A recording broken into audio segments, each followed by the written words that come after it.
And we're kicking off with SmackDown, as last week Nick Aldis had Jey Uso and Adam Pearce thrown out of the arena, making it clear that he didn't want anyone associated with Raw on his show.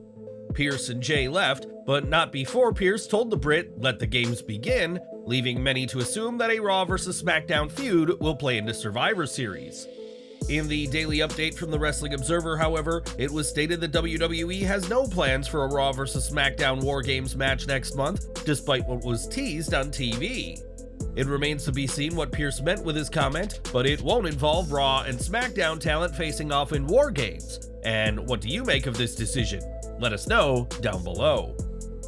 To say that LA Knight has been on a slight roll as of late would be quite the understatement, as the megastar has proven to be one of WWE's most popular talents on the roster. From picking up important wins on TV to being endorsed by John Cena himself, momentum is soaring for Knight as he heads into his upcoming title match in Saudi Arabia.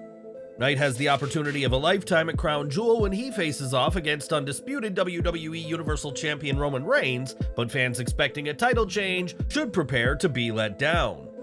Wade Keller of PW Torch reports that Knight is going to leave Riyadh without the gold, with the only decision left to be made is how he'll be coming up short.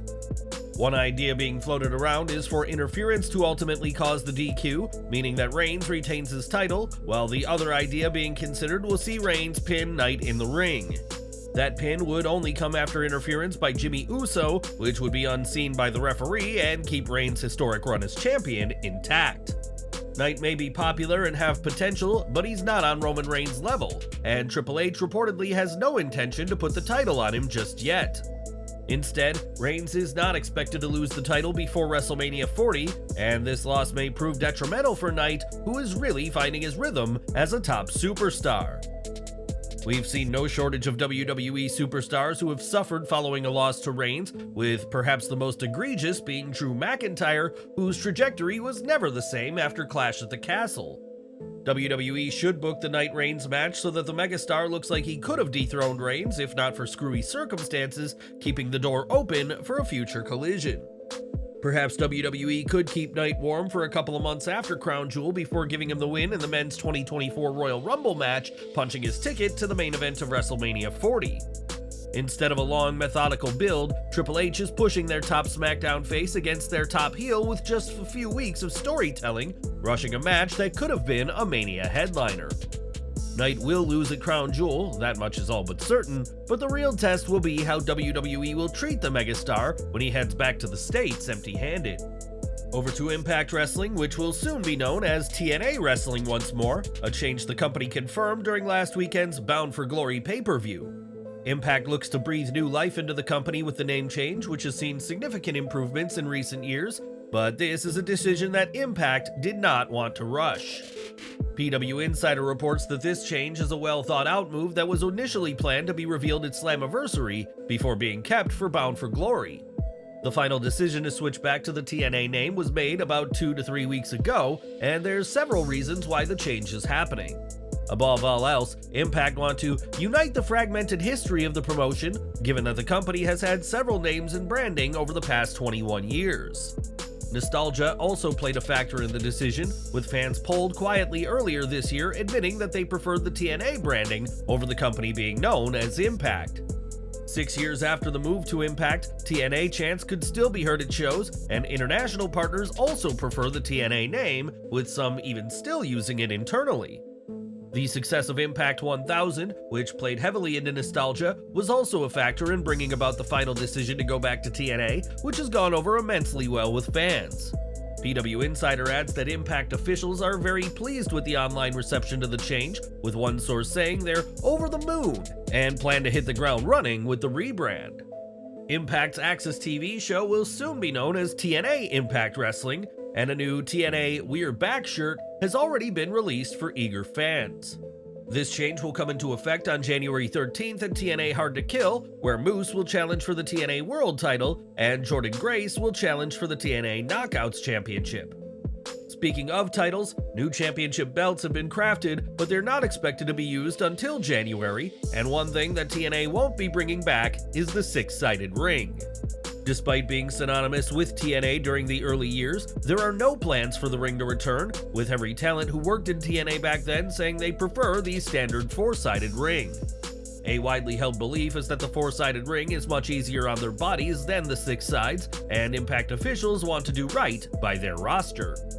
For many fans, TNA was their first taste of a non-WWE product after the Monday Night War, and are you excited for the change? Sound off in the comments. Bound for Glory also saw Matt Cardona make his return to Impact as the Indie God competed in the 20-person Call Your Shot Gauntlet. Cardona received a huge response from the crowd, but did not win the match, and fans shouldn't expect to see more of him in Impact or TNA wrestling. Fightful Select reports that Cardona's appearance was a one-off, and that he has not signed a new deal, nor is he interested in signing with the promotion. Cardona is said to be prospering on the independents, but another report adds that he is ultimately aspiring to get back to WWE, a plan that would be delayed if he signed a lengthy deal with Impact. In the Call Your Shot Gauntlet, Cardona ended up being brutalized by Bully Ray and Sonny Kiss, and PW Insider reports that Kiss will be a regular performer for the company going forward. As for Cardona, his elimination will likely be the last we see of Cardona in Impact for some time, and if his plans to return to WWE work, it might be the last we ever see of him in Impact or TNA. It was during AEW Dynamite Grand Slam that Jon Moxley suffered a concussion in a pre-match brawl, resulting in plans changing and Moxley losing the International title. On last week's Collision, Moxley returned to help his Blackpool Combat Club allies fend off the House of Black, and there's some very good news for the former champion. PW Insider noted that Jon Moxley was 100% cleared from his concussion hiatus, and he is now able to wrestle for AEW once again and get physical on television. Collision proved to be just the start of the House of Black's feud with the BCC, and whatever is planned next, expect Jon Moxley to be right in the middle of things now that he's cleared.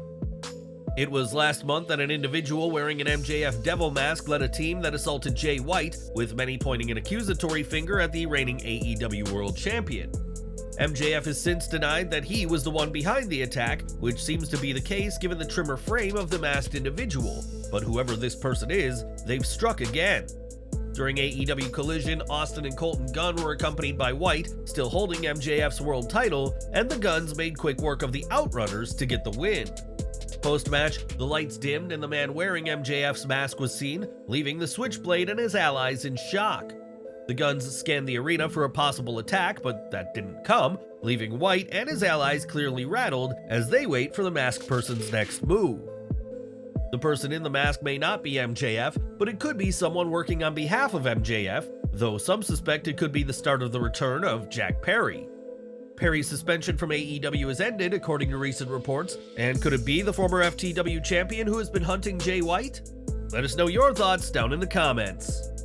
Collision also saw Wheeler Yuta team with Claudio Castagnoli to challenge for the AEW World Tag Team Championships, but Jim Ross had quite the botch on commentary related to the Swissman. During the match, Ross referred to Castagnoli as Cesaro, and while JR did apologize for the error, fans had a field day with the botch on social media. On November 4th, WWE will return to Riyadh for their annual Crown Jewel event. With tickets selling out so far, more seats are expected to be added to the show. Clearly, the Saudi fans are eager to see WWE's brand of wrestling, and the company will be doing much more than putting on a show. BWE reports that there are plans for a huge fan festival in Riyadh with different hubs planned around different themes, including about past and present superstars. They report, "There's an indoor WWE City project for Crown Jewel. Audiences will experience a lot of different hubs with different characterized themes, ranging from superstars past and present, eras, etc., conference, pre and post, a full entrance and ring experience, a huge WWE shop, a lot more. We'll update soon." Crown Jewel will take place in the Mohammed Abdo Theater in Riyadh, Saudi Arabia, which initially was going to hold 22,000 fans, but as we mentioned, demand has been overwhelming. Now WWE is in discussions to add more seats to accommodate more fans, which we are also seeing with Survivor Series, which will take place mere weeks later. WWE often pulls out the big guns for their very lucrative Saudi shows, and Crown Jewel 2023 will be no exception, as fans in Riyadh will have a truly unique experience at Crown Jewel next month. It was only a few weeks back that reports sprouted of Cristiano Ronaldo appearing at Crown Jewel, but it now appears that the soccer star may not be at the show at all. Despite reports that Ronaldo would be paid between $40 to $50 million for the show, it looks like he's already booked, as Ronaldo's club, Al Nassr, is set to take on Al Khalij in the King of Champions tournament the same day.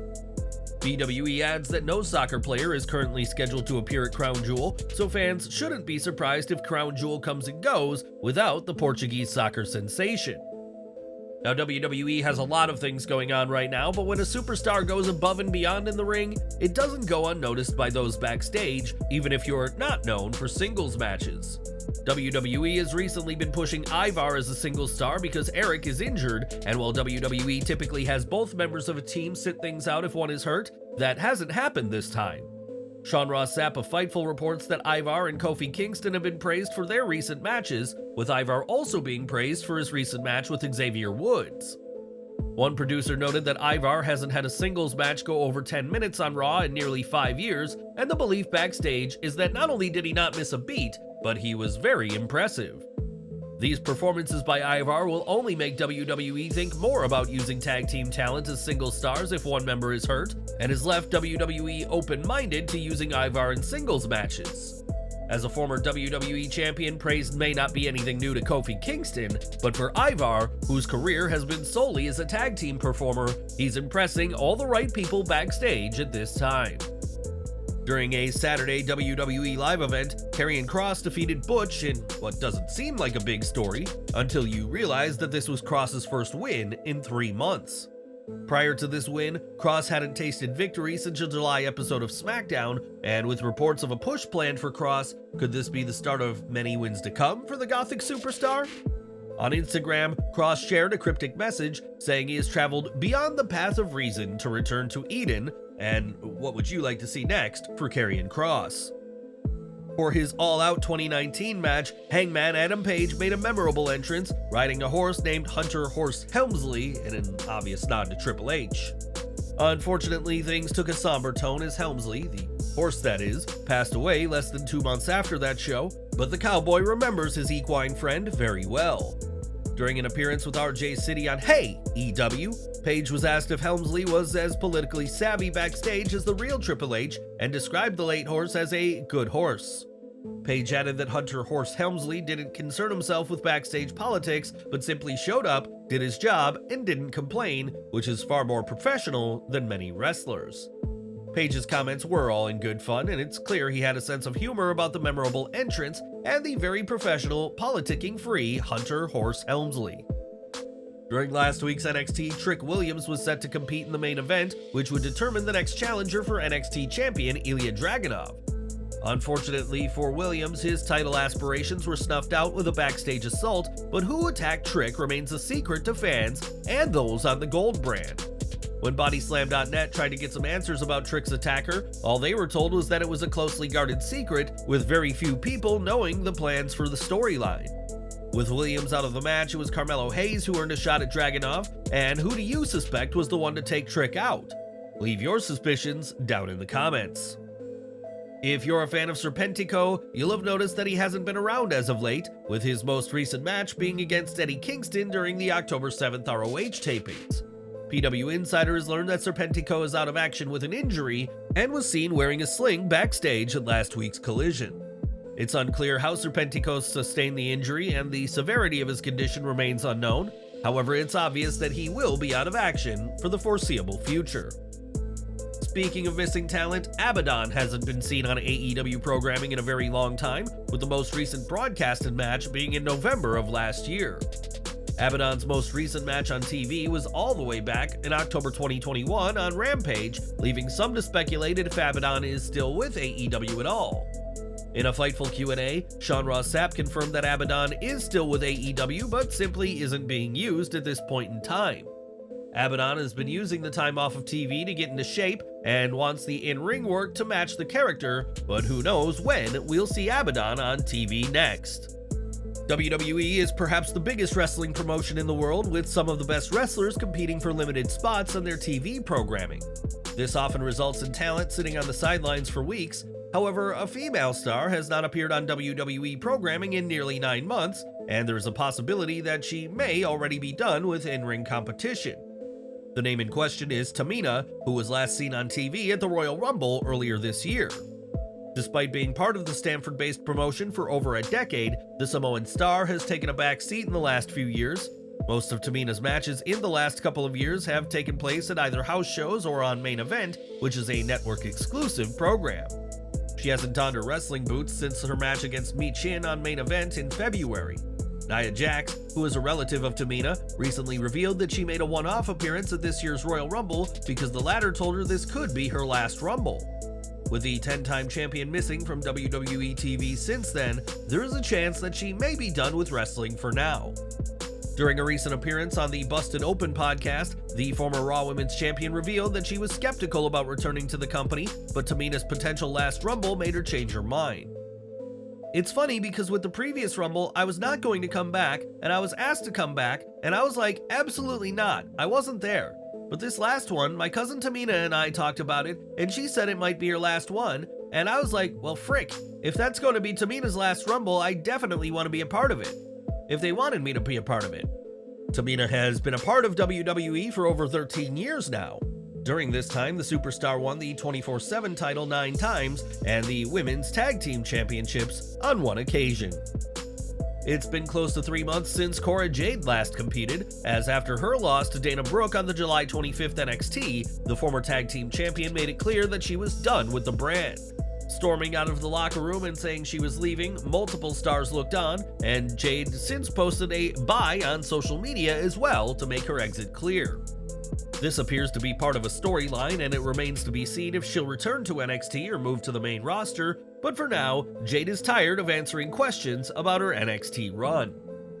When asked a question on Twitter, the leader of the generation of Jade was blunt, saying fans should stop asking her about a return, saying it sucks in NXT and she's better than everyone there.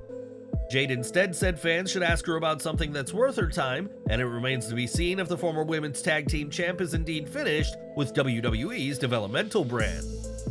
It's been 3 months since AEW Collision launched, but the show that was once touted to be as important as Dynamite, if not more, has seriously struggled to attract fans into arenas.